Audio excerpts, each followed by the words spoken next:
عليكم ورحمة الله وبركاته. نحمده ونصلي على رسوله الكريم. أما بعد، فقد قال الله تعالى في القرآن العظيم الفرقان المجيد: وتعاونوا على البر والتقوى ولا تعاونوا على الإثم والعدوان واتقوا الله إن الله شديد العقاب. صدق الله العلي العظيم. سبحان ربك رب العزة عما يصفون وسلام على المرسلين والحمد لله رب العالمين. اللهم صل على سيدنا محمد وعلى آله وأصحابه وسلم. கண்ணியத்துக்கும் மரியாதைக்கும் உரிய அல்லாஹுவின் நல்லடியார்களே, பெரியோர்களே, அருமை சகோதரர்களே, புனிதம் நிறைந்த இந்த வெள்ளிக்கிழமையின் ஜும்மா தொழுகையை நிறைவேற்றுவதற்காக இங்கே குழுமி இருக்கிற நம் அனைவரின் மீதும் அல்லாஹ் ஜல்ல ஜலாலுஹுவின் பேரருள் என்றென்றும் நிறைவாக பொழியட்டுமாக. நம்முடைய இரகசிய வாழ்விலும் பகிரங்க வாழ்க்கையிலும் அல்லாஹுவை அஞ்சிக் கொள்வோமாக என்ற அறவுரையை ஆரம்பமாக எனக்கும் அடுத்ததாக உங்களுக்கும் நினைவூட்டியவனாக இந்த ஜும்மா உரையை நான் ஆரம்பம் செய்கிறேன். அருமையான சகோதரர்களே, இஸ்லாமிய மார்க்கம் இந்த உலகத்தில் வாழக்கூடிய மக்கள் நாகரீகமானவர்களாக வாழ வேண்டும் என்பதை இலக்காக கொண்ட மார்க்கம். எல்லா வகையான அனாச்சாரங்கள், அநாகரீகமான நடைமுறைகளிலிருந்து விலகி மனிதர்கள் என்கிற சிறப்பான அடையாளத்தோடு வாழ வேண்டும் என்பதற்கான எல்லா வழிகாட்டுதல்களையும் இஸ்லாம் சொல்லியிருக்கிறது. இன்னும் சொல்லப்போனால் இஸ்லாத்தினுடைய பிரதான நோக்கமே நம்மை நல்ல மனிதர்களாக வாழ வைப்பது தான். அது வணக்க வழிபாடுகளாக இருந்தாலும் சரி, வியாபாரம், திருமணம் போன்ற வாழ்க்கை சார்ந்த விஷயங்களாக இருந்தாலும் சரி, சமூக ரீதியான நடைமுறைகளை நமக்கு போதிப்பதாக இருந்தாலும் சரி, கலாச்சாரத்திலும் சரி, ஒரு சிறப்பான மனித வாழ்க்கையை நமக்கு சொல்லித் தருவது தான் இஸ்லாத்தினுடைய நோக்கம். அந்த வகையில் நாகரீகமாக மனிதனுக்கு திருக்குர்ஆன் ஒரு அடிப்படையான வழிகாட்டுதலை தருகிறது. நம்மில் ஒவ்வொருவரும் ஞாபகத்தில் வைத்து கொள்ள வேண்டிய வாழ்க்கைக்கான இலக்கு, நான் இப்படி வாழ வேண்டும் என்று நம்மை நாம் தீர்மானித்து கொள்ளக்கூடிய ஒரு இலக்கை குர்ஆனுடைய அல் மாயிதா அத்தியாயத்தின் 2வது வசனத்தில் அல்லாஹ் சொல்கிறார். ரொம்ப பிரபலமான குர்ஆனுடைய வாசகம் தான். இதையெல்லாம் நம்ம ஞாபகத்தில் வச்சுக்கலாம். அல்லாஹ் சொல்கிறான், வதஆவனு அலல் பிர்ரி வத்தக்வா, இறையச்சமுள்ள காரியத்திற்கும் நன்மையான காரியத்திற்கும் நீங்கள் ஒருவருக்கொருவர் உதவியாக இருங்கள். வலா தஆவனு அலல் இஸ்மி வல் உதுவான், பாவமான காரியத்திற்கும் பகையை ஏற்படுத்தக்கூடிய காரியங்களுக்கும் நீங்கள் ஒருவருக்கொருவர் உதவியாக இருக்காதீர்கள். வத்தகுல்லாஹ், நீங்கள் அல்லாஹுவை பயந்து கொள்ளுங்கள்.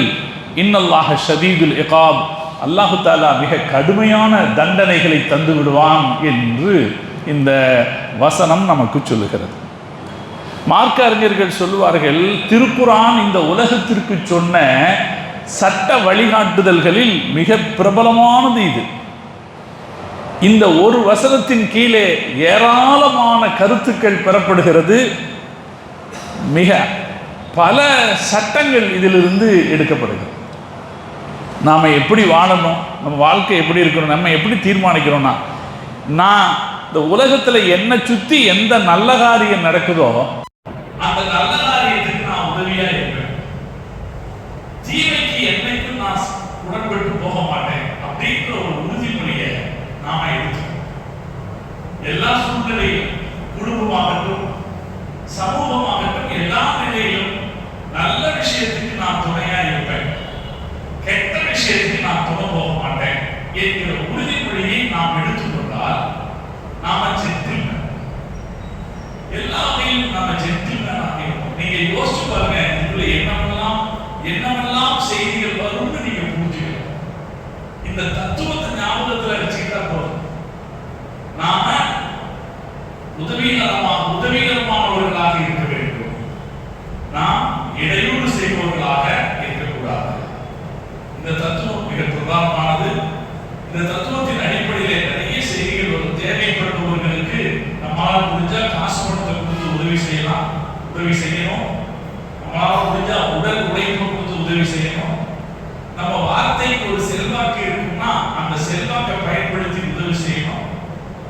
இந்த சமயத்தில் தேவைப்படுபவர்களுக்கு எப்படி நம்மால் உதவ முடிகிறதோ அப்படி நாம் உதவ வேண்டும் என்ற ஒரு தீர்மானத்தை நாம் வாழ்க்கையில் எடுத்துக்கிறது. அல்லாஹ் அனைவருக்கும் தௌஃபீக் செய்வாங்க. அப்படி சொல்லும் போது குர்ஆன் என்ன சொல்லுது? ரெண்டு விஷயம் சொல்லுது. நீங்க எதுக்கு உதவி செய்யணும்னா இறையச்சமுள்ள காரியத்துக்கு உதவி செய்யணும். சகோதரர்களே, என்ன அருமையான குர்ஆனுடைய வாசகம். நம்ம பல காரியத்துக்கு உதவியாக இருக்கிறோம், கூட்டா இருக்கிறோம். ஆனா அது இந்த அளவுகோலின்படி சரியாக இருக்கிறதா என்று யோசித்து விட்டோம் என்றால் நிறைய பிரச்சனைகள் திரும்பும். நீங்க பாருங்க, நான் வெளிநாடுகளில் சொன்னா யாருக்கும் குத்தம் வராது, எல்லாருக்கும் புரிஞ்சு போயிடும். இஸ்ரேலுக்கு அமெரிக்கா உதவியா இருக்கு. ஒரு உதாரணம், இஸ்ரேலுக்கு அமெரிக்கா உதவியா இருக்கு. நல்ல விஷயத்துக்கு உதவியா இருக்கா? இறைவனை பயப்படக்கூடிய காரியத்துக்கு உதவியா இருக்கா? எதுக்கு உதவியா இருக்குன்னு யோசிச்சு பாருங்க. உலகத்தில் பல பகுதிகளிலும் நடக்குது. நான் வெளிநாட்டை சொல்றேன், நாம நம்ம வாழ்க்கையவே எடுத்துக்கலாம். நிறைய விஷயங்கள் அல்லாஹ்வை பயப்படக்கூடிய காரியத்திற்கு நாம் உதவியாக இருக்கிறோமா? அகப்பாவமும் ஆணவமும் பிடித்த காரியங்களுக்கு நாம் உதவியாக இருக்கிறோமா? கெட்ட விஷயத்திற்கு நாம் உதவியாக இருக்கிறோமா? நல்ல விஷயத்திற்கு நாம் உதவியாக இருக்கிறோமா என்பதை நாம் யோசித்து பார்த்துக் வேண்டும். அல்லாஹ் அழகா சொல்றான், நீங்க இறையச்சக்கூடிய காரியத்துக்கு உதவியா இருக்க, உபகாரம் செய்யற காரியத்துக்கு உதவியா. ஒருத்தருக்கு ஒருத்தர் பிர்ரு அப்படிங்கிற வார்த்தைக்கு ஒருத்தருக்கு ஒருத்தர் உபகாரம் செய்யற விஷயம், அதுக்கு உதவியா இருக்கு. அப்படி செய்யும் போது என்ன கிடைக்கும்? உடனே இறையச்சக்கூடிய காரியத்துக்கு உதவியாக இருக்கும் போது அல்லாஹ்வுடைய திருப்தி கிடைக்கும். பிறருக்கு உபகாரமாக இருக்கிற காரியத்திற்கு உதவி செய்கிற போது நமக்கு மக்களின் திருப்தி கிடைக்கும். அப்ப இந்த உதவி என்கிற ஒரு விஷயத்தில் நாம் அல்லாஹ்வுடைய திருப்தியை பெற்றுவிட முடியும், மக்களுடைய திருப்தியை பெற்றுவிட முடியும் என்று அல்லாஹ் நமக்கு இந்த வசனத்தில் சொல்லி காட்டுகிறார். இந்த வசனம் இன்னொரு செய்தியை சொல்லுது. நாம இப்படி உதவியாக இல்லாவிட்டால், செய்ய வேண்டிய உதவியை செய்யாவிட்டால், எந்த இடத்துல துணை நிற்க வேண்டுமோ அந்த இடத்தில் துணை நிற்காவிட்டால், நம்மள பல பேர் எப்படி நடந்துக்கிறோம்னா, எனக்கு என்ன வந்துச்சு, எனக்கு என்ன வந்துச்சு, குடும்பத்தில் ஒரு நன்மை செய்யற விஷயமா இருக்கலாம், அல்லது ஒரு சமூகத்தில் ஒரு நன்மை செய்யற விஷயமா இருக்கலாம். அவங்க செஞ்சுக்குவாங்க அப்படின்னு நினைக்கிற போனா நமக்கு பல பேர் தெரியும். நான் ஏன் செய்யணும் அப்படின்னு நினைக்கிற போனா பல பேர் இருக்கு. சரி, செய்யறதுக்கு உதவியாகவாவது இருக்கலாமே அப்படிங்கிற நினைப்பு இருக்கிறது இல்லை. அது நடந்துக்கும் போது நம்ம என்ன, நமக்கு என்ன அப்படிங்கிற ஒரு மனோநிலை இருக்கிறது இல்லையா? விட்டேர்ச்சியான மனோநிலை, அது தவறானது. பிறருக்கு ஏற்படக்கூடிய ஒரு துன்பம், துயரம் அல்லது அவருடைய தேவைகளை கண்டுகொள்ளாமல் போகிற ஒரு மனோநிலை இருக்கிறது. அது எந்த வகையிலும் மனிதாபிமானமல்ல. அதனாலே அல்லாஹ் சொல்கிறான், இந்த வசனத்தை நிறைவு செய்கிற போது அல்லாஹ் சொல்கிறான், நீங்கள் அல்லாஹ் பயந்துக்கீங்க, அல்லாஹ் பயந்துக்கீங்க, அல்லாஹ் கடுமையா தண்டிச்சிருவான். இந்த வாசனம் தருவது என்னன்னா, இந்த எனக்கு என்னன்னு நடந்துட்டு போறான்னு பாருங்க, நான் ஏன் இதில் கண்டுக்கணும், நான் ஏன் இதில் ஈடுபடணும்னு அலட்சியமா போறாங்களே, அவங்களுக்கு இருக்கிற மிகப்பெரிய எச்சரிக்கை இது. அல்லாஹ் கடுமையாக தண்டித்து விடக்கூடியவனாக இருக்கிறார். அதனாலே நாம எந்த சமயத்தில் சமூகத்தில் தேவைகள் ஏற்படுகிறதோ, என்ன தேவைகள் ஏற்படுகிறதோ அந்த தேவைகளுக்கு நம்மால் முடிந்த வகையில் துணையாக இருக்க வேண்டும். துணையாக இருக்கிறதுனா காசு கொடுத்தாலும் உதவி செய்யலாம். எல்லாராலையும் காசு கொடுத்தாலும் உதவி செய்ய முடியாது, உடலால் ஒத்துழைக்கலாம். எல்லாராலும் உடலால் ஒத்துழைக்க முடியாது, மனதால் ஒன்றுபட்டு இருக்கலாம், குறைஞ்சபட்ச துவாவாவது செய்யலாம். இப்படி எந்த வகையிலும் நாம் நன்மைக்கு துணையாக இருக்க வேண்டும் என்று மார்க்கம் சொல்லும். அதுதான் ஜென்டில்மேன் வாழ்க்கை. ஜென்டில்மேன் வாழ்க்கை என்பது சிறப்பாக வாழ்வதென்றது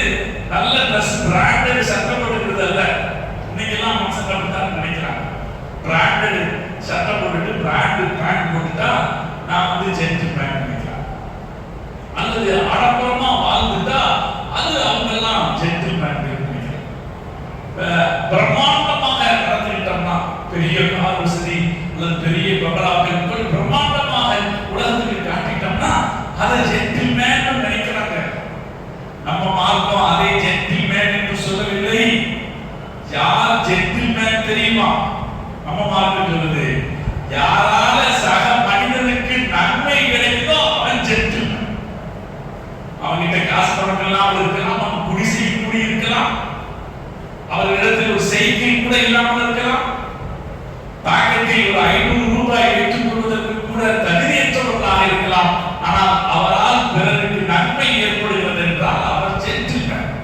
ஹஜ்ரத் உமர் ரலியல்லாஹு தஆலா அவர்கள் அறிவிக்கிற ஒரு ஹதீஸ் இருக்கிறது. ஒரு மனிதர் பெருமானாரிடத்தில் வந்து கேட்டார், யா ரசூலல்லாஹ், அய்யுன் நாஸி அஹப்பு இலல்லாஹ், அல்லாஹ்வுக்கு ரொம்ப பிரியமான ஆள் யார் என்று கேட்டார். அல்லாஹ்வுக்கு ரொம்ப பிரியமானவர் யார்? அப்ப நபி ஸல்லல்லாஹு அலைஹி வஸல்லம் சொன்னார்கள், அஹப்புன் நாஸி இலல்லாஹி அன்ஃபஹும் லின்னாஸ். அல்லாஹ்வுக்கு ரொம்ப யார பிடிக்கும் தெரியுமா? யார் சக மனுஷனுக்கு உதவி செய்யறாமோ அவரை பிடிக்கும். நானும் நீங்களா இருந்தா யார் சொல்லியிருப்போம்? இப்ப அல்லாஹ்வுக்கு ரொம்ப யார பிடிக்கும் அப்படின்னு கேட்டா, அந்த கேள்வியை நம்ம கிட்ட கேட்டா நாம என்ன பதில் சொல்லியிருப்போம்? யார் அதிகம் சஜதா செய்கிறாரோ அவரை அல்லாஹ்வுக்கு பிடிக்கும் அப்படின்னு சொல்லியிருப்போம்.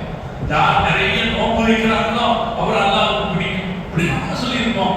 ஆனா நம்ம தலைவர் நம்முடைய மார்க்கத்தின் தத்துவத்தை, இயல்பை நமக்கு சொல்லி காட்டுகிறார். இந்த மார்க்கம் எதை அடிப்படையாக கொண்டது என்றால் மனித சமூகத்தின் நலனையும் வளத்தையும் அடிப்படையாக கொண்டது. அதனால அல்லாஹ்வுக்கு ரொம்ப பிரியமானவர் யார் என்றால், யார் மனிதர்களுக்கு மிக அதிக பயனுள்ளவராக இருக்கிறாரோ அவர்தான் பிரியமானவர். அதுக்கு அடுத்து சல்லல்லாஹு தொடர்ந்து சில செய்திகளை சொன்னாங்க. அது எல்லாமே கவனிக்க வேண்டும். அல்லாஹ்வுக்கு ரொம்ப பிரியமானவர் யார்? மக்களுக்கு அதிக நன்மை செய்கிறார். அதுக்கு அடுத்து ரசூலுல்லாஹ் சொன்னாங்க, வஹப்புல் அமாலி இலல்லாஹி, அல்லாஹ்வுக்கு மிக பிடித்த செயல் எது? ரசூலுல்லாஹ் தானா சொல்றாங்க, அல்லாஹ்வுக்கு மிக பிடித்த செயல் எதுனா நீங்கள் ஒரு முஸ்லிமின் இதயத்தை மகிழ்ச்சியை ஏற்படுத்துவது என்று சொல்றாங்க. ஒரு ஆளுக்கு சந்தோஷத்தை கொடுத்தீங்கன்னா, ஒரு ஆள் ஒரு தேவைக்கு முயற்சி பண்றார், அவருடைய மனசுல சந்தோஷத்தை ஏற்படுத்திட்டீங்கன்னா அது நீங்க அல்லாஹ்வுக்கு செய்யற மிகப்பெரிய வேலை என்று பெருமானார் ஸல்லல்லாஹு அலைஹி வஸல்லம் சொன்னார். ஒரு தடவை ரசூலுல்லாஹ் இப்படி சொன்னாங்க, ஒரு தேவைக்காக ஒரு மனிதர் வந்தால் அவருடைய தேவையை நிறைவேற்றுவதில் நீங்கள் இறங்கி சென்றால் என்னுடைய இந்த பள்ளிவாசலில் 10 வருஷம் இஅ்திகாஃப் இருப்பதை விட அது சிறப்பானது. 10 வருஷம் இந்த பள்ளிவாசல், எந்த பள்ளிவாசல் சொல்றாங்க? மஸ்ஜிதுல் நபவி பள்ளிவாசல் சொல்றாங்க. இந்த பள்ளிவாசல்ல 10 வருடம் இஅ்திகாஃப் இருக்கிறத விட ஒரு ஆளுடைய தேவையை நிறைவேற்றுவதற்காக நீங்க நடந்து போறது சிறப்பானது. நம்ம மார்க்கத்தை நம்ம புரிஞ்சுக்கணும். அது நம்ம மார்க்கத்தை புரிஞ்சுக்கிறது அல்ல நண்பர்களே, நாம வாழ்வதற்கான அர்த்தத்தை புரிஞ்சுக்கணும். நல்லா மனுஷனா வாழ்வதற்கான ஒரு வாய்ப்பை கொடுத்துருக்க, சிந்திக்கவும் சிறப்பாக செயல்படவுமான ஒரு நசீபு மனுஷனா பிறந்ததுனால தான் நமக்கு கிடைச்சது இல்லையா? மனுஷனுக்கு அல்லாத வேற யாருக்கும் இப்படி ஒரு வாய்ப்பு இல்லை. இப்ப நமக்கு அல்லாஹ் கொடுத்திருக்கிற இந்த வாழ்க்கையை அர்த்தம் உள்ள ஆக்கிக்கிறதுக்கு நபி ஸல்லல்லாஹு அலைஹி வஸல்லம் அவர்கள் இந்த ஹதீஸின் அடிப்படையிலே அருமையான வழக்கம் சொன்னாங்க. அதனாலதான் அறிஞர்கள் சொல்லுவாங்க, ஒரு முஸ்லிமுடைய வாழ்க்கை அடிப்படை தத்துவமே அவர் பிறருக்கு உதவியாக இருப்பது. அல் அஸலு ஃபில் முஸ்லிமி ஐயஸ்ஆ லினஃபில் ஆஹிரின், பிறருக்கு உதவுவதுதான் ஒரு முஸ்லிமுடைய வாழ்க்கையின் அடிப்படை தத்துவம் என்று அறிஞர்கள் சொல்லுவாங்க. நம்முடைய பெருமானார் ஸல்லல்லாஹு அலைஹி வஸல்லம் தோழர்களே அபூதர் ரிஃபாரி ரலியல்லாஹு தஆலா என்கிற ஒரு நபி தோழர் இருந்தார். நாம் எல்லாம் வாசிக்க வேண்டிய வரலாறுகளில் அது ஒரு வரலாறு. அவர் ரசூல் ஸல்லல்லாஹு அலைஹி வஸல்லத்தை நபியின் அடையாளம் கண்டுகிறதுக்கு பல முயற்சிகள் எடுத்தவர். அதாவது சில பேருக்கு ரசூல் ஸல்லல்லாஹு அலைஹி வஸல்லம் சீக்கிரமா தெரிஞ்சிருச்சு, ரசூலுல்லாஹ் சீக்கிரமா நெருங்க முடிஞ்சது. ஆனா அவர் அப்படி இல்லை, பல முயற்சிகள் செய்து பல நாள் சிரமப்பட்டு பல நாட்கள் பட்டினி கிடந்து பெருமானார் ஸல்லல்லாஹு அலைஹி வஸல்லத்தை அடையாளம் கண்டு கொண்டவர் அபூ தர் கிஃபாரி ரலியல்லாஹு தஆலா. ரசூலுல்லாஹ் பார்த்துட்டு அஸ்ஸலாமு அலைக்கும் அப்படின்னு முதல்ல சொன்னவர் அவர்தான். அஸ்ஸலாமு அலைக்கும் நம்ம எல்லாம் சொல்றோமே, அது முதல்ல சொன்னது அபூ தர் கிஃபாரி ரலியல்லாஹு தஆலா தான் ரசூலுல்லாஹ் பார்த்து சொன்னார். அதே போல கஅபாவின் முற்றத்தில் லா இலாஹ இல்லல்லாஹ் கலிமாவை முதலாக சத்தமா சொன்னதும் அவர்தான்.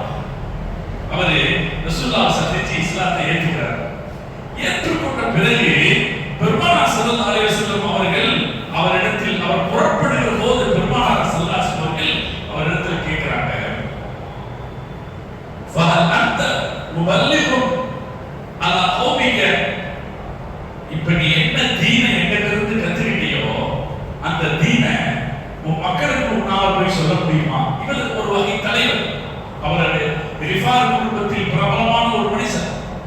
அதனால அவர் இஸ்லாத்தை ஏற்றுக்கொண்டு விடைபெறுகிற போது பெருமானார் அவரிடத்தில் கேட்கிறார்கள், நீ இப்ப என்ன தீனை கஷ்டப்பட்டு கத்துக்கிட்டியோ இந்த தீனை உன்னுடைய சமூகத்துக்கு நீ சொல்ல முடியுமா? அஸல்லாஹு அன் யர்ஃபஅஹும் பிக, அல்லாஹ் உன்னால் அவர்களுக்கு பயனளிக்க கூடும், அதற்கான கூலியை அல்லாஹ் உனக்கு தரக்கூடும். இவ்வளவு கஷ்டப்பட்டு இஸ்லாத்துக்கு வந்தவர்கிட்ட நபி ஸல்லல்லாஹு அலைஹி வஸல்லம் சொல்ற செய்தி என்ன?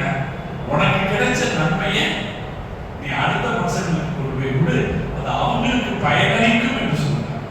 இது நாம கவனம் செலுத்த வேண்டிய ஒரு விஷயம். நாம வாழ்க்கையில் நாம எப்படி இருக்கணும்? நாம ஜெயிச்சிட்டோம், நாம சிறப்பா இருந்துட்டோம், நாம நல்லா வாழ்ந்துட்டோம், அது போதும் என்று நாம் நினைக்க கூடாது. நம்மால் பயன் பெற்றவர்கள் என்று இந்த உலகத்தில் சிலராவது இருக்க வேண்டும். குறைஞ்சபட்சம் நம்ம குடும்பத்துக்காரர்களாவது நம்மால் பயன் பெற்றவங்களா இருக்கணும். நம்ம எல்லாம் ஆசைப்படணும், நம்ம தாய் தகப்பனுக்கு நாம பயன்படணும், நம்ம தாய் தகப்பனுக்கு நம்ம பயன்படணும். அல்லாஹ் செய்த பெரிய கிருபை. நம்ம சொந்த சகோதரர்கள் சகோதரிகளுக்கு நாம பயன்படணும். நம்ம எந்த ஊர்ல வாழ்றோமோ, எந்த பகுதியில் வாழ்றோமோ அந்த பகுதி மக்களுக்கு நாம பயன்படணும், அல்லாஹ்வுக்கு நம்ம பயன்படணும் என்று நாம் ஆசைப்படுவோம். முஹம்மது ரசூலுல்லாஹி ஸல்லல்லாஹு அலைஹி வஸல்லம் அவர்கள் அந்த அடிப்படையில் தான் சமூகத்தை உருவாக்கினார். இஸ்லாத்தினுடைய ஒரு சிறப்பு என்னன்னா, நீங்க பயனுள்ளவங்களா வாழுங்க அப்படின்னு கருத்து சொல்லிட்டு போறது மட்டும் இஸ்லாத்தினுடைய நடைமுறை அல்ல. எந்த விஷயமா இருந்தாலும் பல பேர் உலகத்துல கருத்து மட்டும் சொல்லுவாங்க, அதுக்கு எந்த நடவடிக்கையிலும் இறங்கி இருக்க மாட்டாங்க. விவேகானந்தர் சொன்னார், யார் விதவைகளுக்கு ஆதரவு அளிக்கவில்லையோ, வருவாழ்வு தரவில்லையோ, அது நாகரீகமான சமுதாயம் அல்ல அப்படின்னு சொன்னார். அவரால் முடிஞ்சதை அவர் சொன்னார். ஆனால் அவர் கருத்து மட்டும் தான் சொன்னார். அவர் நடைமுறைப்படுத்தி காட்டினாரா? கல்யாணமே பண்ணி சரி, யாரையாவது தூண்டி விட்டாரா? செய்யல. நாம் அதை குறையா சொல்லல. இஸ்லாத்தினுடைய நிறையாக நாம் என்ன பார்க்கிறோம்னா, இஸ்லாம் என்ன கருத்தை சொல்லிச்சோ அந்த கருத்தை நடைமுறைப்படுத்தி காட்டி எல்லா விஷயத்திலையும். அந்த வகையில நீங்க ஒருத்தருக்கு உதவியாக இருக்கணும் நல்ல விஷயத்துல என்று சொன்ன மார்க்கம் அதை நடைமுறைப்படுத்துறதுக்கு பல விஷயங்களை கையாளும். அதுல ஒண்ணுதான் ஜகாத். மார்க்கத்தின் கட்டாய கடமைகளில் ஒன்றாக ஜகாத்தை இஸ்லாம் நடைமுறைப்படுத்தி. இந்த ஜகாத்துங்கிறது என்ன? நம்ம கூட இருக்கிற சக மனுஷனுக்கு உதவி செய்யற விஷயம் தான். அப்ப சக மனுஷனுக்கு உதவி செய்கிற ஒரு சட்டத்தை கட்டாயமாக்கியது இஸ்லாம். அது இந்த வகையில கொண்டுதான். அல்லாஹ் எங்கெல்லாம் தொழுகையில தனக்கான கடமையை மனிதர்கள் செய்ய வேண்டும், தொழுகையை பத்தி எங்கெல்லாம் அல்லாஹ் சொன்னானோ அங்கெல்லாம் ஒத்தையா அல்லாஹ் சொல்லல. எப்பெல்லாம் அல்லாஹ் தொழுகையை பத்தி சொன்னான், தொழுகை யாருக்கு செய்யறது? நம்ம அல்லாஹ்வுக்கு செய்ய வணக்கம். அது ஒத்தையா அல்லாஹ் சொன்னதே இல்லை. அகீமுஸ்ஸலா அப்படின்னு சொன்னதில்லை. எங்க அல்லாஹ் தொழுகையை பற்றி சொல்றானோ அங்கெல்லாம் அல்லாஹ் சொல்வான், அகீமுஸ்ஸலாத வ ஆத்துஸ் ஸகாத். அவர்கள் நீங்கள் தொழுகை நிலைநாட்டுங்கள், ஸகாத்தை. தொழுகையோட அல்லாஹ் ஸகாத்தை சேர்த்து தான் சொல்றான். அவனுக்கான கடமைகளை நாம் செய்ய வேண்டும் என்கிற போது இந்த சமூகத்திற்கான கடமையையும் நாம் நிறைவேற்ற வேண்டும் என்று சேர்த்து சொல்வதுதான் குர்ஆனுடைய பழக்கம். நான் என்ன சொல்வதுன்னா, ஜகாத் விஷயத்துல மாற்றமா சொல்ற சரி, நீ தொழுதுட்டியா, ஜகாத் கொடுத்துட்டியா, உனக்கு சொர்க்கம் தான் போகும். நபி ஸல்லல்லாஹு அலைஹி வஸல்லம் அவர்கள் இப்படி சொல்வாங்க, நீ தொழுதுட்டியா, ஜகாத் கொடுத்துட்டியா, சொர்க்கம் தான் போகும். ஹதீஸ் இருக்கிறது. அனஸ் பின் மாலிக் ரலியல்லாஹு தஆலா அவர்கள் அறிவிக்கிற ஹதீஸ். நபி ஸல்லல்லாஹு அலைஹி வஸல்லம் அவர்கள் சொன்னார்கள், மன் ஃபாரக துன்யா அல் இஹ்லாஸ் லில்லாஹ், யார் அல்லாஹ்வின் மீது தூய நம்பிக்கையில் மௌத்தானார்களோ, ஆயுஷ்க்கு பில்லாஹி செய்ய, அல்லாஹ்வுக்கு யாரையும் இணை வைக்காமல் தூய நம்பிக்கையில் மௌத்தானார்களோ, அகாமஸ்ஸலா வ ஆத ஸகாத், அவர் தொழுதார், ஸகாத் கொடுத்தார்னா ஃபாரகா, அவர் இந்த உலகத்தை பிரிந்திருக்கிறார். வல்லாஹு அன்ஹு ராதி, அல்லாஹ் திருப்தி கொண்ட நிலையில் அவர் பிரிந்திருக்கிறார். நம்மள அல்லாஹ் திருப்தி படுத்தணும்னா என்ன செஞ்சா போதும்? நம்ம தொழுது ஜகாத் கொடுத்தா போதும் என்று நபி ஸல்லல்லாஹு அலைஹி வஸல்லம் அவர்கள் சொன்னார். இது நாம கவனத்தில் எடுத்துக்கணும். அப்ப நாம சமூக பொறுப்புணர்வோடு வாழணும்னு கருத்து சொல்லிட்டு நிக்கல இஸ்லாம். அந்த வாழ்றதுக்கான நடைமுறைகளை நீங்க ஜகாத் கொடுங்க. அதே போல மார்க்கம் சொல்லிச்சு ஜகாத்துக்கு அடுத்தபடி, ஜகாத்துங்கிறது ஒரு வருஷத்துல நிர்ணயிக்கப்பட்ட அளவு செய்யுது. ஒருத்தருக்கு 10 கோடி ரூபாய் இருந்தா அவர் 2.5 லட்சம் ரூபாய் கொடுத்தா போதும், ஒரு நிர்ணயிக்கப்பட்ட 100% கொடுத்தா போதும் அப்படின்ற ஒரு நிர்ணயிக்கப்பட்ட அளவுல செய்யுது. ஆனா தேவைகள் என்பது நிர்ணயிக்கப்பட்ட அளவில் மாத்திரம் இருக்காது. அப்படித்தானே? தேவைகள் என்பது நிறைய இருக்கு, அதை விட அதிகமா இருக்கும். மார்க்கம் அதுக்கு வழிவகுத்துச்சு, நீங்க அதிக தேவைகள் வரும்போது அதிகமா கொடுங்க, அது உபரியான சதகா என்று மார்க்கம். இந்த சமூக உறவை வலுப்படுத்துவதற்காக ஜகாத் என்கிற கடமையை சொல்லிச்சு, சதகா என்கிற தர்மத்தை மார்க்கம் வலியுறுத்துச்சு. மாஷா அல்லாஹ், நம்ம ரசூல் ஸல்லல்லாஹு அலைஹி வஸல்லம் சொன்னது போல தர்மத்தை வலியுறுத்தி இந்த உலகத்தில் பிறந்த வேறு எவரும் சொல்லி இருக்க முடியாது. அவ்வளவு தூரம் நபி ஸல்லல்லாஹு அலைஹி வஸல்லம் தர்மம் செய்ய சொன்னாங்க. அதனால கையில காசே இல்லாம ஒரு 50 ரூபாய் வச்சு மட்டும் வச்சிருக்கிறவங்க கூட யாராவது ஒன்று கேட்டா ஒரு 5 ரூபாய் எடுத்தாலும் கொடுத்துருவாங்க, ஒரு 10 ரூபாய் எடுத்தாலும் கொடுத்துருவாங்க. முஸ்லிம்கள் அந்த பக்குவத்துக்கு ஆட்படுத்தப்பட்டிருக்காங்க இல்லையா? நீங்க பல இடங்களையும் பார்க்கலாம். யாசகர்கள் முஸ்லிம்னு தெரிஞ்சுட்டா அவர்கிட்ட வந்து கேட்பாங்க, தைரியமா கேட்பாங்க. ஏன்னா பாய் ஒரு வார்த்தையை தாண்டி போக மாட்டார். ஏதாவது கொடுங்க அப்படின்னு கேட்டுட்டா அந்த வார்த்தையை தட்டி விட்டு ஒரு பாய் போக மாட்டார் என்ற ஒரு சூழ்நிலை இருக்கிறது. அந்த சூழ்நிலைக்கு காரணம் நம்ம ரசூலுல்லாஹி ஸல்லல்லாஹு அலைஹி வஸல்லம் அவங்க சொல்றாங்க, நீங்க தர்மம் பண்ணுங்க, வஸதகத்து துத்ஃபிகுல் ஹதீரா, தர்மம் பண்ணுங்க, உங்க பாவம் மன்னிக்கப்படும் என்று ஸல்லல்லாஹு அலைஹி வஸல்லம். தர்மம் பண்ணா பாவம் மன்னிக்கப்படும். ஸல்லல்லாஹு அலைஹி வஸல்லம் அதுக்கு அடுத்து சொன்னாங்க, எப்படி தண்ணீர் நெருப்பை அணைக்கிறதோ அதுபோல தர்மம் பாவங்களை அணைக்கிறது என்று ஸல்லல்லாஹு அலைஹி வஸல்லம் சொல்றாங்க. இன்னொரு ஹதீஸ்ல ரசூலுல்லாஹ் சொன்னாங்க, இன்ன ஸதகத்தல் துத்ஃபியு ரதபர் ரப்பி, தர்மம் செய்யுங்க, அது அல்லாஹ்வுடைய கோபத்தை அழிக்கும், கோபத்தை அணைத்து விடும். தர்மம் செய்தால் அது அல்லாஹ்வின் கோபத்தை அணைத்து விடும் அப்படின்னு சொல்லிட்டு ரசூலுல்லாஹ் இன்னொரு செய்தி சொன்னாங்க. அதான் ரொம்ப இதயத்தை தொடுற விஷயம். தர்ஃபு மீத்தத்து சூ, கெட்ட மரணத்தை அது தடுக்கும். நாம தர்மம் செய்யும் போது இருக்கிற காசுல நமக்கு நம்மகிட்ட ஒரு காசு இருக்கு, அவருக்கு அது கூட இல்லை, ஏதோ ஒன்று கேட்டுட்டு வந்திருக்காரு அப்படிங்கிற நினைப்பு வரும்போது இதாங்க கொடுப்போம் அப்படின்னு தர்மம் செய்தா அந்த தர்மம் கெட்ட மரணத்தை தடுக்கும் என்று முஹம்மது ரசூலுல்லாஹி ஸல்லல்லாஹு அலைஹி வஸல்லம் சொன்னாங்க. ஸல்லல்லாஹு அலைஹி வஸல்லம் சொன்னாங்க, தர்மம் செய்யுங்க, உங்க காசு வளரும். தர்மம் செய்தா காசு தீர்ந்து போயிடும், குறைஞ்சு போயிடும் நினைக்காதீங்க.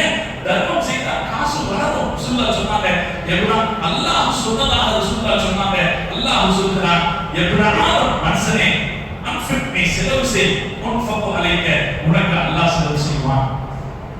நீ முடிஞ்சது செலவு செய்ய, உனக்கு அல்லாஹ் செலவு செய்ய. எப்போதுமே அவசியமான செலவுகளுக்கு நாம கஞ்சத்தனம் காட்டணும். நமக்கு, நம்ம குடும்பத்துக்கு, நம்ம சார்ந்தவங்களுக்கு அவசியமா ஒரு தேவைக்கு செலவுன்னு வரும்போது நாம கஞ்சத்தனம் காட்டக்கூடாது. என்ன கொடுத்துட்டா அப்புறம் நாளைக்கு நமக்கு இருக்காதே அப்படின்னு நினைக்க கூடாது. ரசூல் ஸல்லல்லாஹு அலைஹி வஸல்லம் சொல்றாங்க, நீ செலவு செய், அல்லாஹ் உனக்கு செலவு செய்யும். உனக்கு செலவு செய்யக்கூடிய ஆட்களை அல்லாஹ் வைப்பான். நபி ஸல்லல்லாஹு அலைஹி வஸல்லம் அவர்கள் இன்னொரு விஷயத்தை சொன்னாங்க. சதகாங்கிறது அது நாளை மறுமையில் ஒரு பெரிய நிழல். நாளை மறுமையில் ஒரு பெரிய நிழல். ஸல்லல்லாஹு அலைஹி வஸல்லம் சொன்னாங்க, குல்லு இம்ரிஇன் ஃபீ ظில்லி ஸதகத்தி. நாளை மஹ்ஷர்ல மனிதர்கள் எல்லாம் ஒரு பரந்த வெளியில் நிறுத்தப்படுவார்கள். சூரியன் அவர்களது தலைக்கு அருகாமையில் இருக்கும். அல்லாஹ்வுடைய விசாரணைக்காக காத்திருக்கிற அந்த சமயம் மிகவும் பரிதாபமான சமயமாக இருக்கும். வியர்வை வழிந்தோடும். சிலருக்கு வியர்வை எந்த அளவுக்கு இருக்கும் என்றால் அவர்களுடைய வியர்வை அவர்களே அருந்தி கொண்டிருப்பார்கள். அந்த அளவுக்கு வியர்வை இருக்கும். அந்த நேரத்தில் நபி ஸல்லல்லாஹு அலைஹி வஸல்லம் சொன்னார்கள், நீங்கள் உங்கள் தர்மத்தின் நிழலில் இருப்பீர்கள். சொன்னாங்க. ஹதீஸ் அருமையான. குல்லு இம்ரிஇன், ஒவ்வொரு மனிதனும் ஃபீ ظில்லி ஸதகத்திஹி, அவருடைய சதகாவின் நிழலில் இருப்பார். ஹத்தா யஹ்கும் பைன நாஸ், அல்லாஹ் மக்களுக்கிடையே தீர்ப்பு செய்து நீ சொர்க்கத்திற்கு நீ நரகத்திற்கு என்று முடிவு செய்கிற அந்த நேரம் வரைக்கும் எவ்வளவு நேரம்? உலக மக்கள் எல்லோருக்குமான ஒரு முடிவை எல்லாம் செய்கிற வரைக்கும் எவ்வளவு நேரம்? அப்ப தர்மத்தின் பலன் சொர்க்கத்தில் மாத்திரம் கிடைக்கிறது இல்லை, அதுக்கு முன்னாடி அல்லாஹ் தீர்ப்பு அடைந்த மஹ்ஷரிலும் கிடைக்கிறது. அதன் நிழலில் நீங்கள் இருப்பீர்கள் என்று முஹம்மது ரசூலுல்லாஹி ஸல்லல்லாஹு அலைஹி வஸல்லம் சொன்னார். தர்மத்தை வலியுறுத்துறது, அதாவது தர்மம்னா ஜகாத்துக்கு மேலான தர்மம். ஜகாத்துக்கு மேலான தர்மம்னா என்ன? தேவையுடையவர்களுக்கு தேவை அறிந்து செய்கிற தர்மம். தேவையுடையவர்களுக்கு தேவை அறிந்து செய்கிற தர்மம் இருக்கு. அந்த தர்மத்திற்கு முஹம்மது ரசூலுல்லாஹி ஸல்லல்லாஹு அலைஹி வஸல்லம் அவர்கள் மிகச் சிறந்த கூலிகளை சொன்னார். இந்த தர்மங்கள் நிறைய வழிகள் இருக்கு. அதுல ஒரு வழி உணவளிப்பது. ஒரு காலம் வந்துச்சு, நம்ம வீடுகளில் எல்லாம் ஒரு நேரம் சமைச்சோம்னா ஒரு 4 பேர் இருக்கிற வீட்டில் 6 பேருக்கு சமைப்பாங்க. யாராவது முசாஃபிர் 2 பேர் வருவாங்க, அவங்களுக்கு கொடுப்பாங்க. சில பெரிய மனிதர்களுடைய வீடு அப்படின்னாலே நான் பார்த்து பெரிய மனிதர்களுடைய வீடு, பணக்காரங்க வீடுனாலே எப்படி இருக்கும்னா அடுக்களை ரொம்ப பெருசா இருக்கும். ஒரு 30 பேர் 40 பேருக்கு தினசரி சமைப்பாங்க. நம்ம பகுதியில் நான் பார்த்திருக்கேன். அவங்க வீட்டுல சாப்பாடுங்கிறது அவங்க குடும்பத்தினர்களுக்கு மாத்திரம் இருக்காது. அவங்க வீட்டுல சாப்பாடுங்கிறது பலருக்காக இருக்கும். பள்ளிவாசலில் யாராவது வெளியூர்காரர்கள் வந்தால் வாங்க சாப்பிடலாம் கூப்பிட்டு போயிடுவாங்க. நம்ம ஊர்ல நான் பார்த்திருக்கேன். ஆனா இன்றைக்கு கால சூழ்நிலை எப்படி மாறிவிட்டதுன்னா, பணம் என்பது நம்மை எந்த அளவு சக மனிதனுக்கான உதவியை விட்டு அந்நியப்படுத்தி விட்டது என்றால் நான் இன்னும் பயப்படுகிறேன். நம்மளுடைய டைனிங் டேபிள்கள் நமக்கு மாத்திரமே உரியதாக மாறிவிட்டது. நம்ம டைனிங் டேபிள்ல யார் சாப்பிட்டுருக்கா யோசிச்சு பார்க்கலாம். இந்த வாரத்துல நம்ம டைனிங் டேபிள்ல யாரெல்லாம் சாப்பிட்டுருக்கோம்? வசதி இருக்கிறது, வாய்ப்பு இருந்தாலும் அந்த டைனிங் டேபிள் நமக்கு மட்டுமே வச்சிருக்கிறோமா இல்லையா? சகோதரர்களை யோசிக்கும். நம் மார்க்கம் சொல்லி இருக்கிற மிகச்சிறந்த சதகாக்களில் ஒன்று இத்ஆம், பசித்தவர்களுக்கு உணவளிப்பது. பல தடவைகளில் மக்கள் வந்து பெருமானாரிடத்தில் கேட்பார்கள், ஐயுல் இஸ்லாமிய அஃதல் யா ரசூலல்லாஹ், இஸ்லாத்தில் மிகச்சிறந்த காரியம் எது என்று கேட்கிற போது பெருமானார் ஸல்லல்லாஹு அலைஹி வஸல்லம் சொன்ன பதில் இத்ஆம், நீங்கள் பசித்தவர்களுக்கு உணவளியுங்கள் என்று சொல்றார். அல்லாஹ் குர்ஆனில் சொல்றார், வயுதனிமுன தஆம, மூமின்கள் எப்படி இருப்பார்கள்? வயுதனிமுன தஆம, அவர்கள் உணவு கொடுப்பார்கள். அலா ஹுப்பி, அது அவர்களுக்கு பிரியமானதாக இருந்தாலும். நல்லா இருக்கு, நம்மளே சாப்பிடலாம், வேணா நாளைக்கு வச்சு சாப்பிட்டுக்கலாம். இன்னைக்கெல்லாம் நம்ம அப்படித்தான் செய்யலாம், எடுத்து வச்சிருக்கேன், நாளைக்கு சாப்பிட்டுக்கலாம் நினைக்கிறேன். அந்த உணவு அவர்களுக்கு பிரியமானதாக இருந்தாலும் அதை அவர்கள் கொடுப்பார்கள். மிஸ்கீன் ஏழைகளுக்கு கொடுப்பார்கள், யதீமன் அனாதைகளுக்கு கொடுப்பார்கள், அசீரன் கைதிகளுக்கு கொடுப்பார்கள். அல்லாஹ் சொல்கிறான். சொல்லிட்டு அல்லாஹ் சொல்லும்போது அவங்க என்ன நினைப்புல கொடுப்பாங்க?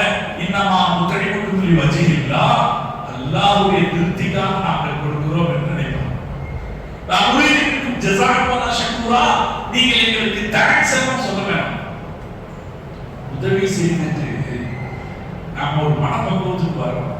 உதவி செய்துட்டு நம்மகிட்ட இருந்து உதவி பெற்றவங்க தேங்க்ஸ் சொல்லணும்ன்ற எதிர்பார்க்கிற ஒரு குணம் இருக்கு, அது வேணும்.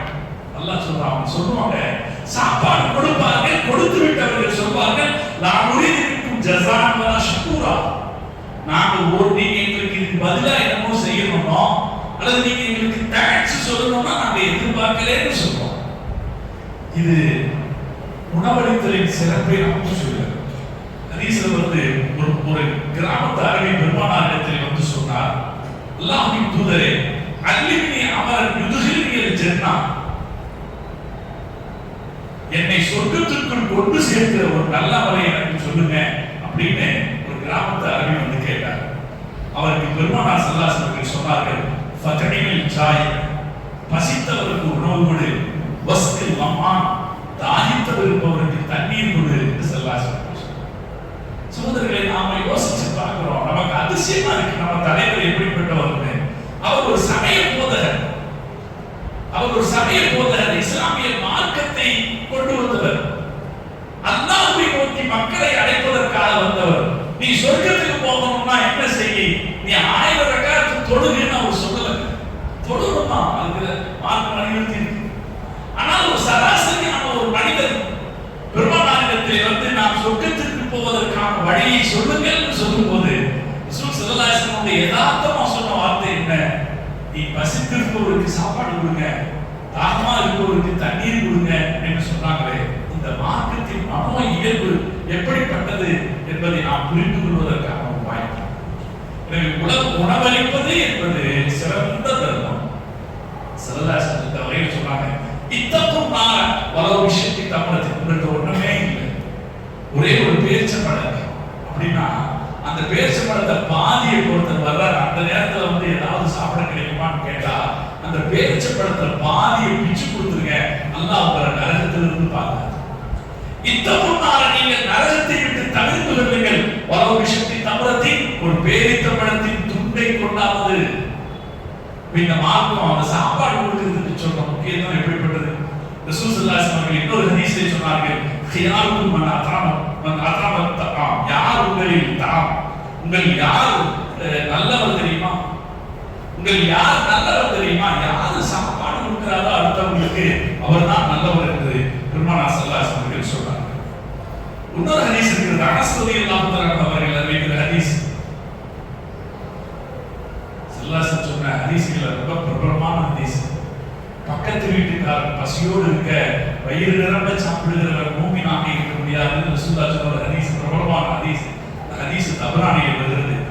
மா ஆமனபி மன் பாத்த சுபஹான வஜாரு ஜாயிமன், பக்கத்து வீட்டுக்காரர் பசியோடு இருக்கிற போது எவன் ஒரு இரவை கழிக்கிறானோ அவன் என்னை நம்பிக்கை கொண்டவன் அல்ல, அவன் பசியோடு இருக்கிறான் என்பதை தெரிந்தும் அவனுடைய பசியை போக்குகிற வேலையில் ஈடுபடாதவன் அவன் என்னை நம்பிக்கை கொண்டவன் அல்ல என்று முஹம்மது ரசூலுல்லாஹி ஸல்லல்லாஹு அலைஹி வஸல்லம் சொன்னார். சகோதரர்களே, மார்க்கம் பிறருடைய பசியை போக்குன்னு சொன்ன இடத்துல மனுஷனுடைய பசியை போக்குங்க மட்டும் கூட சொல்லல. விலங்குகளுடைய பசி இருந்தால் அதை கூட நீங்கள் விலங்குகளின் பசியை கூட போக்குங்கள் என்று சொல்லுச்சு. அப்படி சொன்னா நீங்க சொர்க்கத்திற்கு போக முடியும்னு சொல்லுச்சு. முஹம்மது ரசூலுல்லாஹி ஸல்லல்லாஹு அலைஹி வஸல்லம் சொன்னாங்க, ஒரு மனிதர் சொர்க்கத்திற்கு சென்றார். எதனால் சொர்க்கத்திற்கு சென்றார் என்றால், ஒரு நாய் தண்ணீர் கிடைக்காமல் அது தத்தளித்துக் கொண்டிருப்பதை பார்த்தவர் அந்த நாய்க்கு தண்ணி கொடுத்தாரு, அல்லாஹ் அவருக்கு சொர்க்கத்தை கொடுத்தான் என்று முஹம்மது ரசூலுல்லாஹி ஸல்லல்லாஹு அலைஹி வஸல்லம். அதனால சதகாக்கள்ல சிறந்த சதகா சாப்பாடு கொடுக்குறது.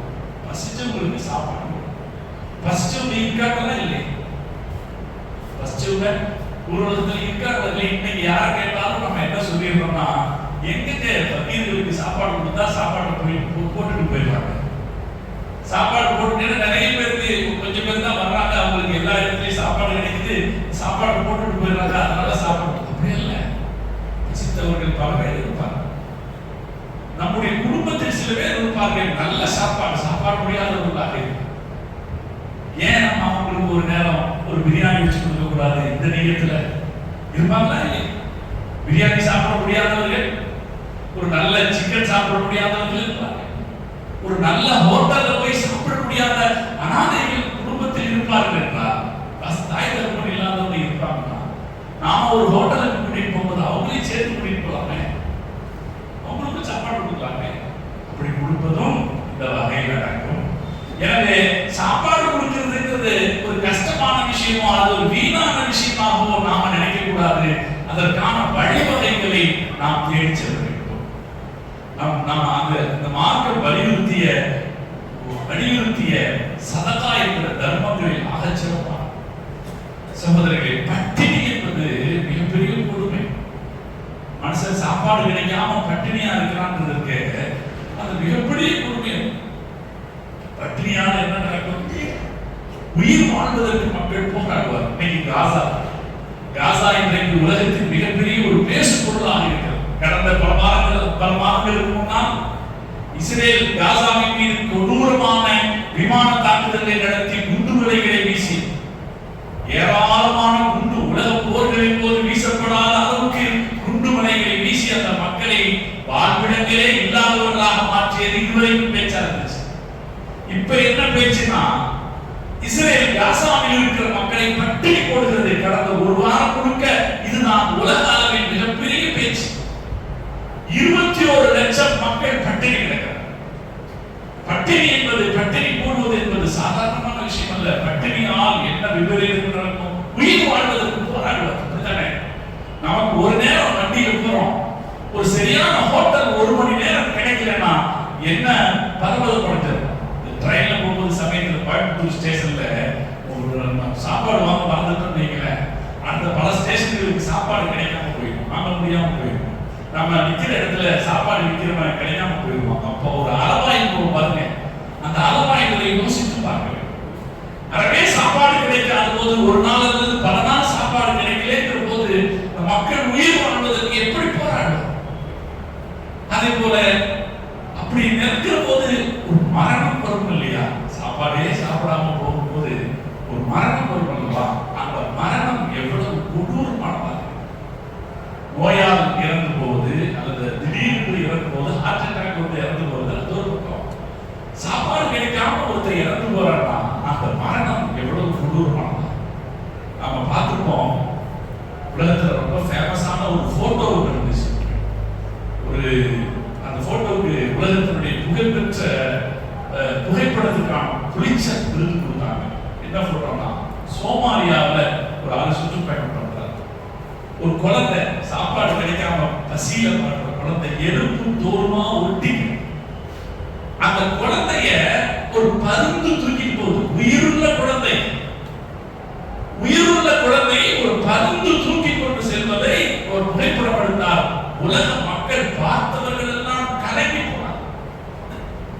இது யோசிக்கவே கஷ்டமான விஷயம் இல்லையா? சாப்பாடு கிடைக்காம ஆத்ம மௌத்தாகிறது ரொம்ப கொடுமையான விஷயம். சாப்பாடு கிடைக்காமல் போகிற போது மரணம் சிரமமாகும் அப்படிங்கிறதுக்கு அடுத்து இன்னொரு விஷயம் என்னன்னா, மானம் மரியாதையை இழக்க வேண்டியது. எந்த ஒரு ஆள் எவ்வளவுதான் பெரிய காசுக்காரரா இருந்தாலும் சரி, நம்ம கொரோனா காலத்துல சாப்பாடு கிடைக்கலன்னா எவ்வளவு பெரிய கொடுமை. தான் சாப்பாடு கிடைக்கலன்னா ஒரு தன்னுடைய குழந்தைக்கு சாப்பாடு முடியலங்கிற போது ஒரு தாய் எந்த அளவு கற்பொழுக்கத்தை பார்த்து கொண்டிருப்பார். இன்றைக்கும் நாம பார்க்கலாம், தவறான நடத்தைகளுக்கு சென்ற பல பெண்கள் சொல்கிற காரணம் என்னவாக இருக்கும்? எங்க குழந்தைக்கு சாப்பாடு கொடுக்க முடியல, அதனால இந்த வழிக்கு வந்தோம்னு சொல்லுவாங்க. சாப்பாடு பசி என்பது மான மரியாதையை இழக்க செய்யப்படும். அதே போல பசி அதிகரிக்கிற போது இன்னொரு தீமை என்ன நடக்கும்னா, கொள்ளைகள் அதிகம். ஒரு ஆளுக்கு பசிக்கிற போது எதையும் பார்க்க மாட்டான், திருடியாவது சாப்பிடலாம்னு நினைப்பான், நல்லது கெட்டது பார்க்க மாட்டான். பசி வருகிற போது கொள்ளைகளே அதிகரிக்கும். அது அவ்வளவு பெரிய ஒரு கொடுமை. இதை ஆட்சியில் இருப்பவர்களும் அதிகாரத்தில் இருப்பவர்களும் சாதாரண மக்களும் புரிஞ்சுக்கணும். நாம புரிஞ்சுக்கிறோம், நம்மளை சுத்தி இருக்கிறவங்களுடைய பசி கொடுமையை நம்ம புரிஞ்சுக்கணும். ஆட்சி அதிகாரத்தில் இருக்கிறவங்களும் புரிஞ்சுக்கணும். அது ரொம்ப கடுமையானது. முஹம்மது ரசூலுல்லாஹி ஸல்லல்லாஹு அலைஹி வஸல்லம் அவர்கள் அல்லாஹ்விடத்திலே பாதுகாப்பு தேடிய பிரார்த்தனைகளில் ஒன்று, யா அல்லாஹ் எங்களை ஏழ்மையிலிருந்து பாதுகாப்பாயாக. காபாவுக்கு போன உடனே, காபாவை பார்த்த உடனே கேட்கிறதுக்கு ஒரு துவா. காபாவை பார்த்த உடனே என்ன செய்வோம்னா, யா அல்லாஹ் இந்த காபாவின் கண்ணியத்தை அதிகப்படுத்துவாயாக கேட்போம். அது ஃபர்ஸ்ட் துவா. இரண்டாவது துவா என்ன தெரியுமா? யா அல்லாஹ் எங்களை குஃப்ரிலிருந்து பாதுகாப்பாயா. நாங்க இந்த தீனை விட்டு போயிடக்கூடாது, அதிலிருந்து பாதுகாப்பாயா. மூணாவது துவா என்ன தெரியுமா? யா அல்லாஹ் எங்களை பசியிலிருந்து, வறுமையிலிருந்து பாதுகாப்பாயா. குஃப்ரி வல் ஃபக்ர். காபாவை பார்த்த உடனே கேட்கிற துவாக்கள்ல மூணாவது துவா, யா அல்லாஹ் எங்களை குஃப்ரிலிருந்து பாதுகாப்பாயா. ஸல்லல்லாஹு அலைஹி வஸல்லம் சொல்லியிருக்கிறார்கள், காதல் ஃபக்ரு ஐயக்கூன குஃப்ரா, ஏழ்மை நம்மை குஃப்ருக்கு கொண்டு போய் சேர்த்து விடக்கூடும் என்று ரசூல் ஸல்லல்லாஹு அலைஹி வஸல்லம். அதனால நம்ம அல்லாஹ்விடம் பாதுகாக்கணும். யா அல்லாஹ், எங்களை ஏழ்மை நிலையிலிருந்து எங்களை எங்கள் சந்ததிகளை பாதுகாப்பாயாக என்று கேட்கணும். யாராவது பசியோடு பட்டினியோடு இருப்பார்கள் என்றால் அவர்கள் பசியோடு இருக்கிறார்கள் என்பது நமக்கு தெரியுமானால் அவர்களுக்கான உதவி ஒத்தாசைகளை முடிந்தவரை செய்ய வேண்டியது நம்முடைய கடமை.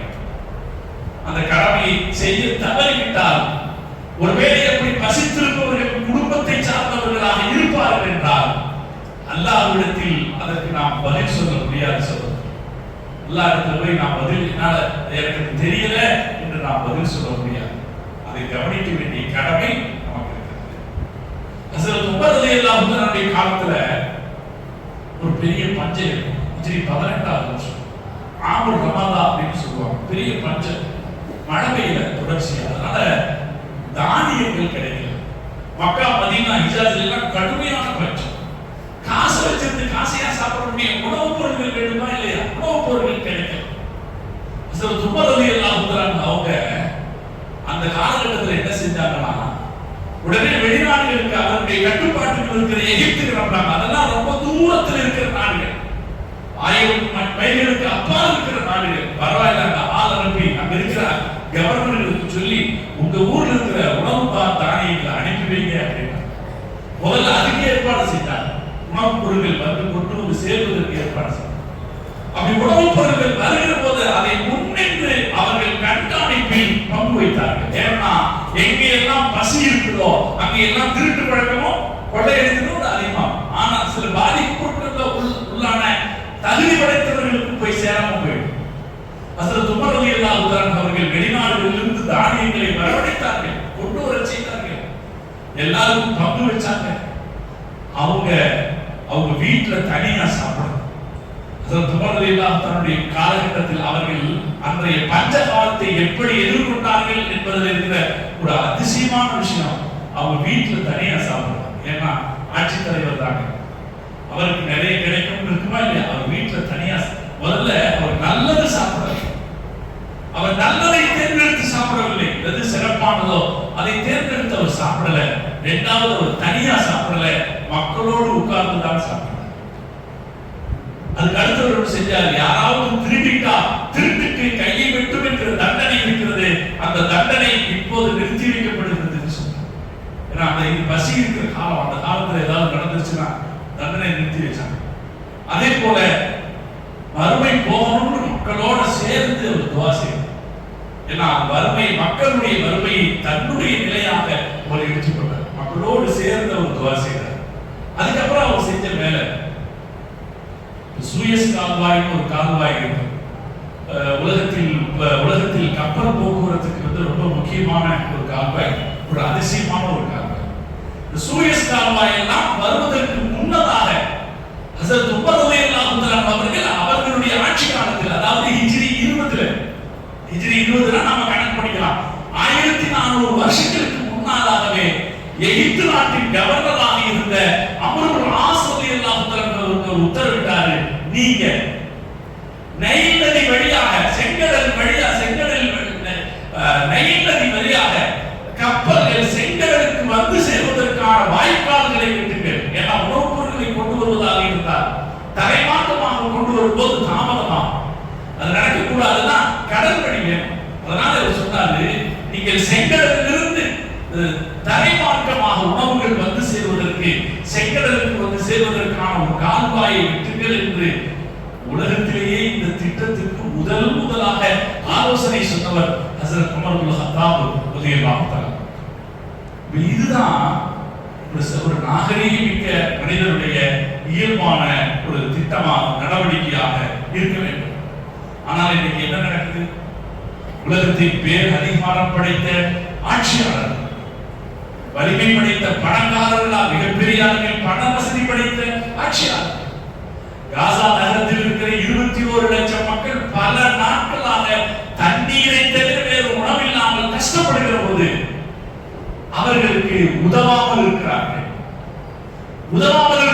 இன்னொரு பக்கத்தில் உதவ முடியாமல் இருக்கிறார்கள்.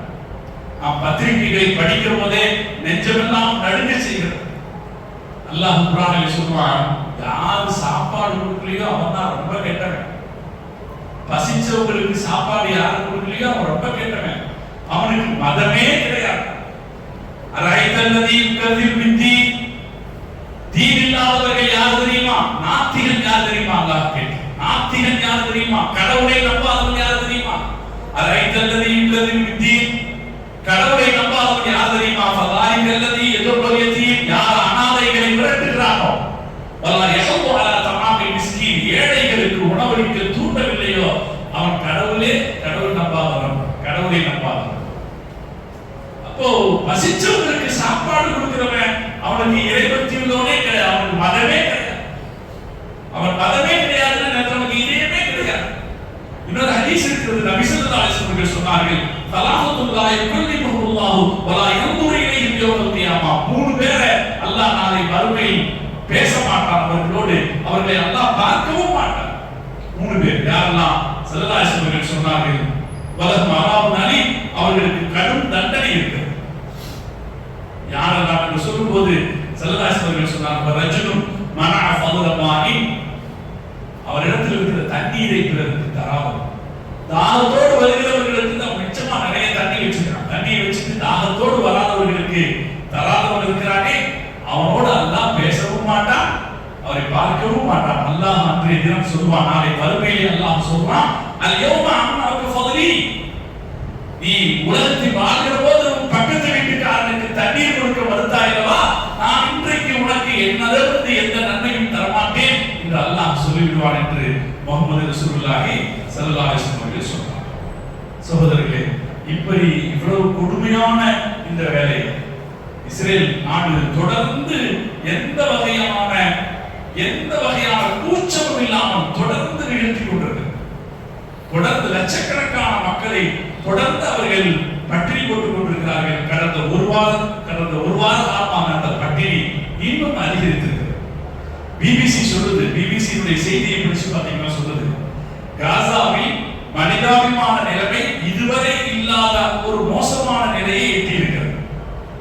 அந்த பகுதியில் இருக்கிற மக்களில் கிட்டத்தட்ட 1/3 பேர் பல நாட்களாக சாப்பாடே சாப்பிடாமல் இருக்கிறவங்க ஒருத்தர் 2 பேர் இல்ல, லட்சக்கணக்கான பேர்.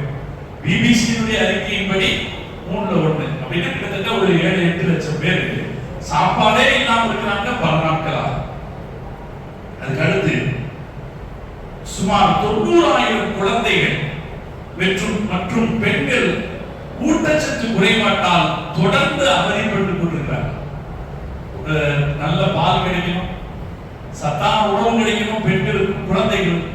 சுமார் 1 லட்சம் குழந்தைகள் நல்ல சாப்பாடு ஊட்டச்சத்து இல்லாததுனாலே தொடர்ந்து அவர்கள் பாதிக்கப்பட்டுக் கொண்டிருக்கிறார்கள், மரணத்தோடு கூட போராடி கொண்டிருக்கிறார்கள். இது பிபிசி சொல்லுது.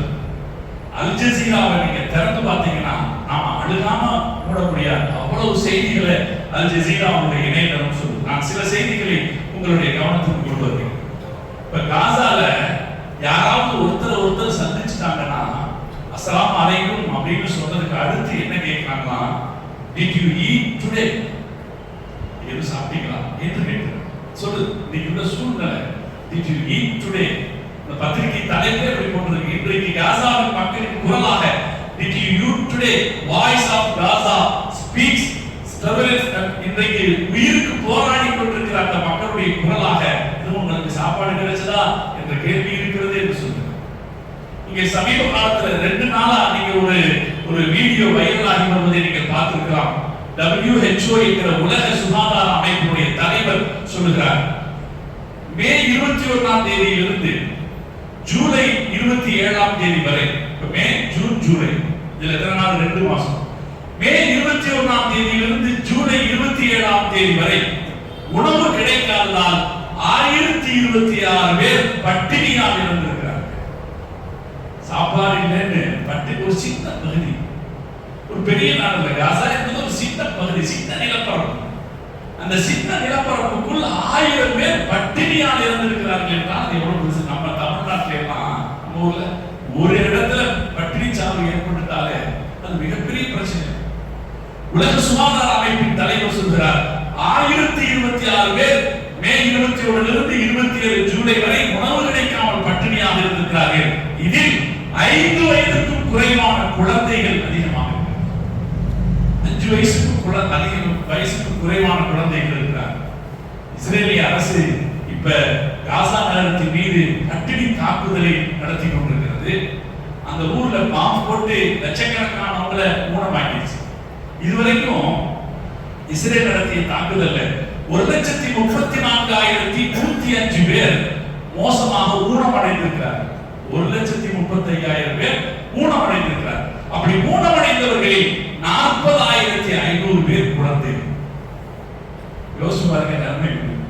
40,500 குழந்தைகள் ஊனமடைந்தாங்க. அந்த குழந்தைகள் எப்படி ஊனமடைந்தாங்க?